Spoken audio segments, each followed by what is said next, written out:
Նոր կորոնավիրուսային վարակը օդակաթիլային վարակ է, այն փոխանցվում է հազալու կամ փռշտալու արդյունքում։ Վարակը հայտնվում է մարդու շնչուղիներում կամ շրջակա իրերի մակերևույթին։ Մարդը կարող է լինել վարակված, բայց չունենալ ախտանիշներ։ Համաճարակի դեմ պայքարի ամենաարդյունավետ միջոցն է սոցիալական հեռավորությունը եւ ինքնամեկուսացումը։ Մնա տանը, ընդհատիր փոխանցման շղթան։ Հայաստանի Հանրապետության առողջապահության նախարարություն։ Սիրելի բարեկամներ, դուք տեսնում եք, ես դիմակով եմ, դա հատուկ արել եմ նրա համար, որ շեշտեմ, ինչքան անհրաժեշտ է մեզ բոլորիս այդ պայմանները կատարել, բայց մյուս կողմից ուզում եմ ձեզ ասել, որ տաղավարում բացի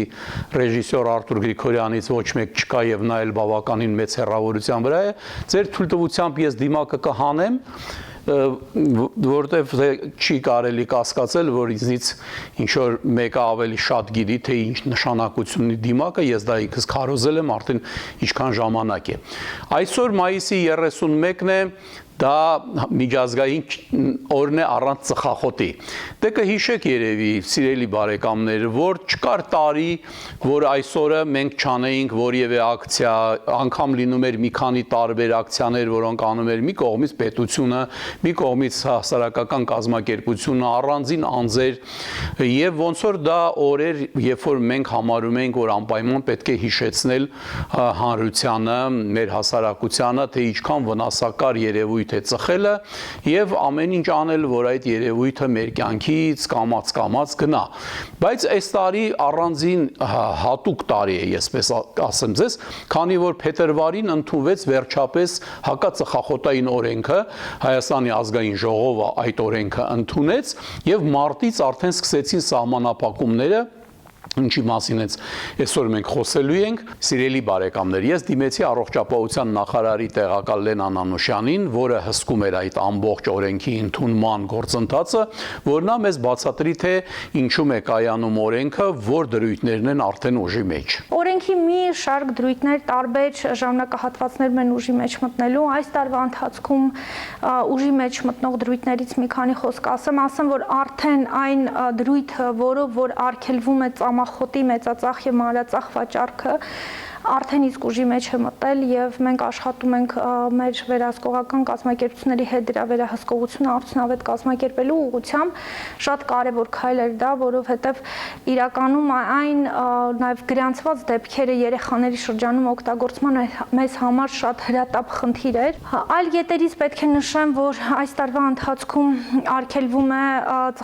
ծխախոտային արտադրատեսակների ցանկացած տեսակների օգտագործումը պետական մարմիններում, առողջապահական, կրթական եւ այլ տեղերում եւ ուզում եմ շեշտադրել, որ խոսքը վերաբերվում է բոլոր տեսակի ծխախոտային արտադրատեսակներին։ 2021 թվականից արդեն ուժի մեջ կմտնեն այն դրույթները, որոնք որ վերաբերվում են այլ աշխատավայրերում, փակ տարածքներում ծխելու արգելքին, իսկ 2022 թվականի մարտի 15-ին ուժի մեջ կմտնի արդեն հանրային սննդի վայրերում ծխախոտային արտադրատեսակների արգելքի ուրեմն դրույթը։ Եվս մեկ դրույթ ունենք, որ ավելի ուշ ժամկետներում է ուրեմն մտնելու ուժի մեջ, դա ծխախոտային տուփերի, այդ ծխախոտային արտադրատեսակների միօրինակ փաթեթավորման պահանջի դրույթն է, որը որ ենթադրում է, որ բոլոր ծխախոտային արտադրատեսակները այլևս չեն պարունակելու վառ գույներով, վառ պատկերներ եւ այլն տարբեր ուրեմն մարքեթինգային նկարներ կամ ինչ-որ քայլեր, որոնք որ կխթանեն օգտագործումը դեռահասների կողմից։ Ծխախոտային արտադրատեսակների եւ դրանց փոխարինիչների օգտագործման հետևանքով առողջությանը հասցվող վնասի նվազեցման եւ կանխարգելման մասին օրենք։ Օրենքով նախատեսված սահմանափակումները տարածվում են ծխախոտային բոլոր արտադրատեսակների վրա։ 2020 թվականի մարտի 21-ից արգելվում է ծխախոտի մեծածախ եւ մանրածախ վաճառքը, գովազդի իրացման, խթանման եւ հովանավորության բոլոր ձևերը, օգտագործումը, արգելված վայրերում պարտադիր է տեղադրել արգելքի մասին տեղեկատվություն պարունակող ցուցանակներ, հասարակական, ընդհանուր օգտագործման տրանսպորտային միջոցներում, թեթև մարդատար տաքսի ավտոմոբիլներում, օդային, վերգետնյա էլեկտրական տրանսպորտում, մետրոպոլիտենում, ինչպես նաեւ վարորդի կողմից մասնավոր ավտոմոբիլային տրանսպորտային միջոցում ընթացքի ժամանակ, առողջապահական, կրթական եւ մանկապատանեկան մարզական կազմակերպությունների շենքերում եւ դրանց մուտքերից ուղիղ գծով մինչեւ 5 մետր հեռավորության վրա, երեխաների համար նախատեսված խաղահրապարակներում եւ խաղային պուրակներում, պատմության եւ մշակույթի հուշարձանների տարածքներում, պետական եւ տեղական ինքնակառավարման մարմինների տեղակայման շենքերում, այն վայրերում, որտեղ ծխելն արգելված է, համաձայն հրդեհային անվտանգության կանոնների, հասարակական տրանսպորտի կանգառների ծածկերի տակ։ 2021 թվականի հունվարի 1-ից կարգելվի հրապարակային ցուցադրումը վաճառասրահներում եւ հանրային սննդի օբյեկտներում, կարգելվի օգտագործումը հյուրանոցային տնտեսության օբյեկտներում, աշխատանքային այլ փակ տարածքներում, անկախ սեփականության ձևից, առևտրի կենտրոններում, հանրային ցանկացած այլ փակ տարածքներում, զորամասերում եւ զինվորական հաստատություններում։ 2022 թվականի մարտի 15-ից արգելվում է օգտագործումը հանրային սննդի օբյեկտներում, այդ թվում բացօթյա։ 2024 թվականի հունվարի 1-ից արգելվում է ծխախոտային արտադրատեսակների սպառողական տուփերի վրա պատկերել ապրանքանիշի գույները, պատկերները, կորպորատիվ լոգոները եւ արտադրողին նույնականացնող այլ նշաններ։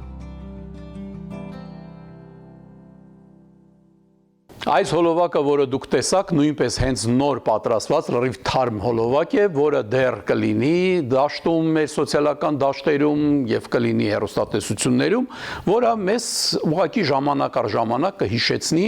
թե ինչ անել էլ պետք չի, քանի որ օրենքը գործում է եւ որ մարդիկ իզուր տեղը չտուգանվեն, իզուր տեղը չունենան խնդիրներ, առանց էլ ծխելը խնդիր է մեր ամբողջ կյանքում։ Սիրելի բարեկամներ, մեր գոլեգաներից մեկը Առողջապահության ազգային ինստիտուտի տնօրենը Ալեքսանդր Բազարչյանը 1999 թվականից զբաղվել է ծխախոտի հարցերով եւ եղել է հենց այն մարդկանցից մեկը, որը մասնակցել է շրջանակային հակածխախոտային կոնվենցիայի մշակմանը։ Եվ ինչն էր հետաքրքիր, ես հարց տվեցի Ալեքսանդր Բազարչյանին նրա մասին, թե ինչքանով է մեր ընդունված օրենքը համապատասխանում հենց այն կոնվենցիային, որի մշակմանը ինքը մասնակցել է։ Եկեք լսենք։ Շատ առաջադեմ օրենք է։ Այն մի շարք երկրներից ավելի առաջադեմ է ստացվել, բայց կարծում եմ, որովհետև մեջը ներառված են եղել բոլոր տեսակի ծխախոտային ապրանքատեսակները, այդ թվում նորարարական, ինչպես նաև էլեկտրոնային սիգարետները, ինչպես նաև տաքացման միջոցով օգտագործվող սիգարետները, ծխախոտային ապրանքատեսակները։ Մի շարք երկրներ չունեն նմանատիպ կարգավորումներ այդ տիպի ապրանքատեսակների, իրենք նոր իրենց օրենսդրական դաշտը փոփոխում են եւ ուզում են օրենքների մեջ փոփոխություններ մտցնել եւ նույն ձևի անդրադառնալ նաև նորարարական ծխախոտային ապրանքատեսակներին, էլեկտրոնային ծխախոտային ապրանքատեսակներին եւ այլն եւ այլն։ Մեր օրենքի նախագիծը երբ մշակվում էր, ինքը հաշվի էր առել այդ ամենը, հաշվի էր առել համաշխարհային առողջապահության կազմակերպության մոտեցումները, այն մեզնից առաջատար երկրների կարծիքը եւ իրենց մոտեցումները, իրենց ուղեցույցներն էինք ուսումնասիրել, իրենց իրավական ակտերը եւ այդ ամենը մտավ այդ օրենքի նախագծի մեջ, այնուհետեւ ընդունվեց։ Այդ կոնվենցիան, որի մասին ես ասեցի, հակածխախոտային մշակվել է Առողջապահության համաշխարհային կազմակերպության հենց ուժերով։ Մասնակցել են աշխարհի բոլոր երկրները եւ այսպես թե այնպես արագությամբ այդ կոնվենցիան ուժի մեջ է մտնում տարբեր երկրներում որպես հակածխախոտային օրենքներ, բայց մի հետաքրքիր հարց տեղի ունեցավ ուղղակի այս կոവിഡ്ի կորոնավիրուսի պայմաններում, որ կորոնավիրուսը թվում է թե ծխելու հետ ոչ մի կապ չունեցող երևույթ է, այնուամենայնիվ մենք սկսեցինք լսել, որ մարդիկ, որոնք ծխող են, նրանք քիչ են ավելի վարակվում, ինձ դա իհարկե որոշ կասկածանքներ առաջացեց, բայց դրա համար ես ուղղակի հենց դիմեցի Առողջապահության համաշխարհային կազմակերպության հայաստանյան գրասենյակի ներկայացուցիչին։ Բարև ձեզ, դոկտոր Զայցև։ Ես մի հարց եմ ուզում ձեզ տալ։ Ասացեք խնդրեմ, այդ ինչ որ այսպես ասած գիտականի տակ տրվող նյութերը, որոնք մենք տեսնում ենք սոցիալական ցանցերում, նրա մասին, որ ծխողները ավելի քիչ են վարակվում այս կորոնավիրուսով, դա ինչքանով է ձեր կարծիքով վստահելի, ինչ է դրա մասին ասում Առողջապահության համաշխարհային կազմակերպությունը։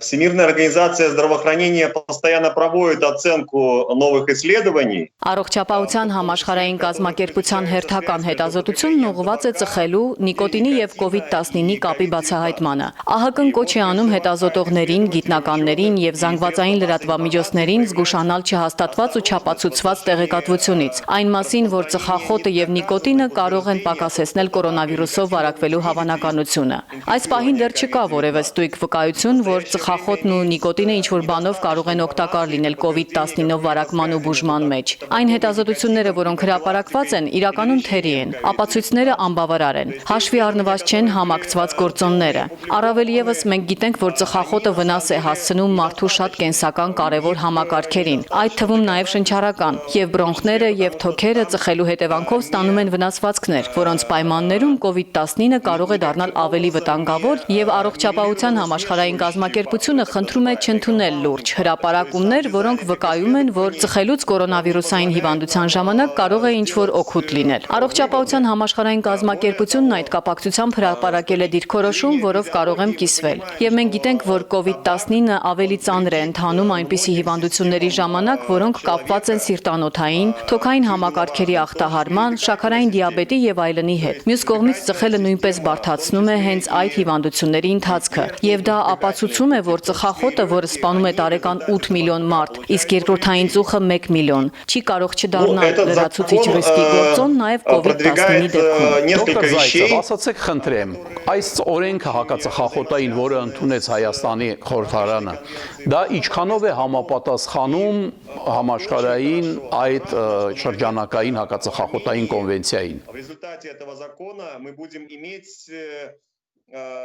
много мест свободных. Այս օրենքը առաջ է քաշում մի քանի գաղափար, որոնք կապված են միջազգային հակածխախոտային շրջանակային կոնվենցիայի հետ։ Եվ շատ ուրախալի է, որ այդ օրենքի շնորհիվ մենք Հայաստանում կունենանք ծխախոտի ծխից ազատ ավելի շատ վայրեր, եւ դրանով օրենքը կօգնի փրկել ավելի շատ կյանքեր։ Օրենքը շատ կարեւոր է, եւ մենք ողջունում ենք այս օրենքը։ Եվ դուք երևի գիտեք, որ առողջապահության նախարար Արսեն Թորոսյանը շրջանակային կոնվենցիայի քարտուղարության եւ ԱՀԿ կողմից ստացել է այս տարվա մրցանակը ծխախոտի դեմ պայքարի գործում մեծ ներդրում կատարելու համար։ Այս օրենքը Հայաստանի համար ունենալու է վճռորոշ նշանակություն եւ եթե անել այնպես, որ օրենքը լիարժեք աշխատի, դա կբերի Հայաստանի բնակչության համար կյանքի որակի մեծ դրական փոփոխությունների։